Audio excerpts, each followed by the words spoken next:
friends, today I'm going to show you how to use the Google Scholar. So yeah, I'm sure I can teach you many things you still don't know. Okay, this is Google Scholar, and actually this is very easy to go and find Google Scholar. I think you already know. And what here what I'm doing, I'm typing my title here: impact of pay on employee performance. Actually, you don't need to type. If you have your title, you can type your title exactly, but if you don't have your title yet, you can use the keywords. Okay, I used my title and then click this box.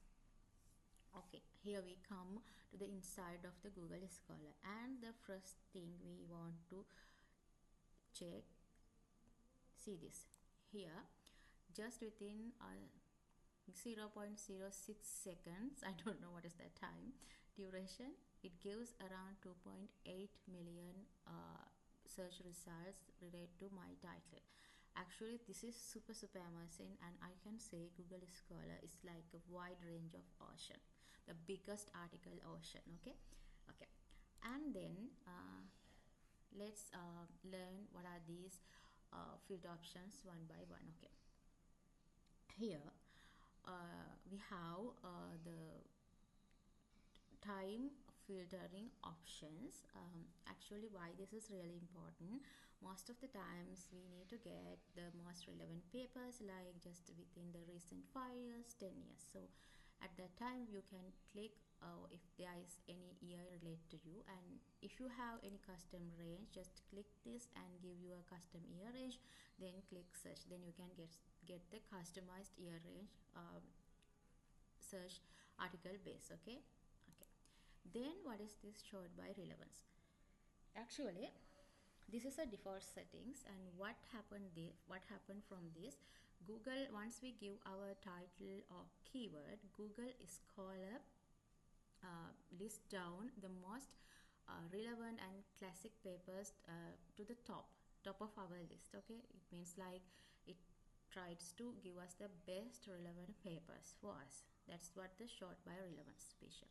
And the sort by date, this is not default. If we can choose, if we don't want, no need to click or choose. Okay, what happened here, if we click sort by date, Google Scholar can list down the most recent studies to the first.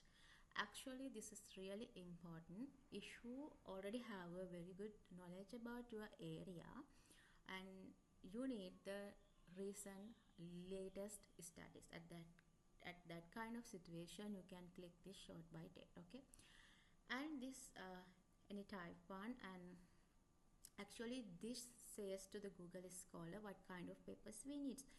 There are several types of papers, like the journal articles, conference papers, thesis, and etc. So we can tell what kind of papers we need.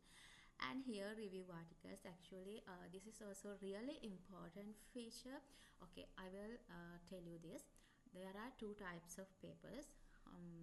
It means we can say there are some papers, literature reviews, systematic reviews, like that. What they do, they review and they summarize other relevant papers.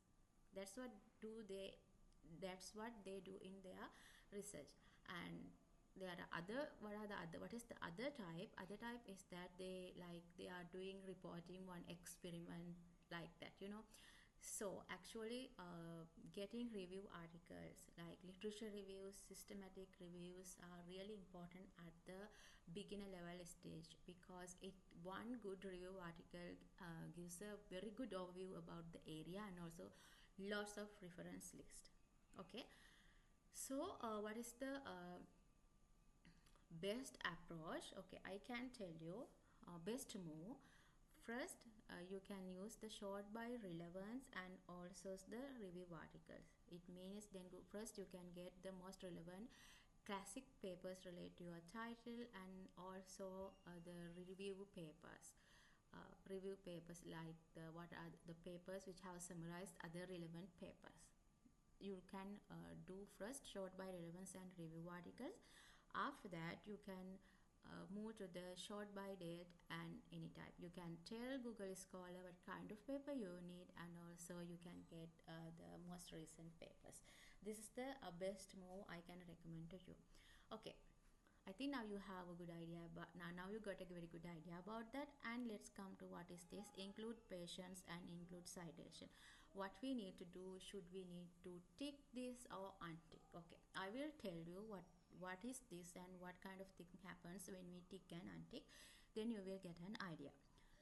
Okay, include patient, it means, just think like you want to make a chocolate cake and you are finding the chocolate cake recipe in Google Scholar.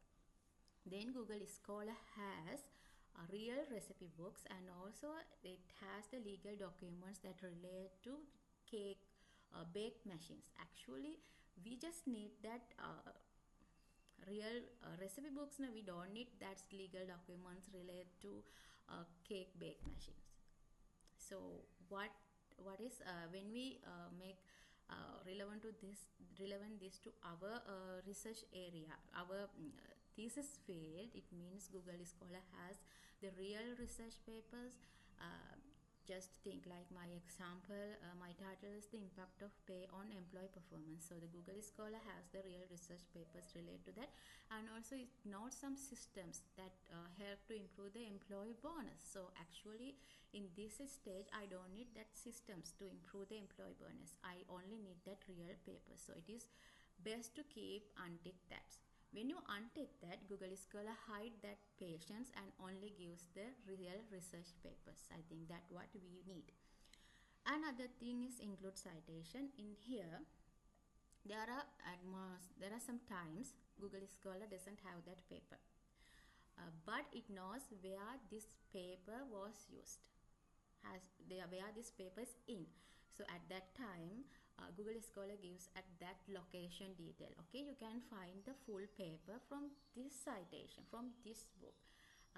What will happen if you untick this? Google Scholar automatically hide that citation by details and only gives the actual papers available. Actually, I think we need to untick that. From that, we can only read the papers. We can only get the papers Google Scholar has.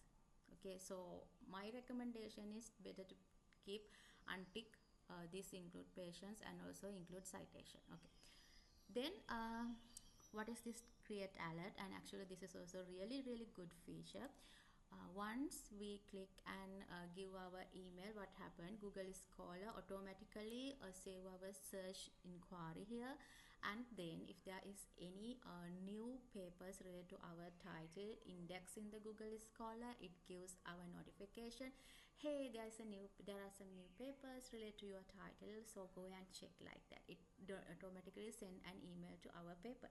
So that's what happened. Actually this create alert feature is really good if you do your thesis for years, like for months and years, like PhD, and also if you want to know what are the recent information and knowledge related to your title. So at that kind of situation, it's you need to activate this create alert feature. So these are the basic things I think you need to know about Google Scholar, and also there are some advanced search tools too. And okay, I think you have learned something from this video, and I will catch you soon with another important research video. And if you want to know something specific things about research writing, you can comment below, then I can get that task and do a video about that. So thank you for watching and happy researching. Bye bye.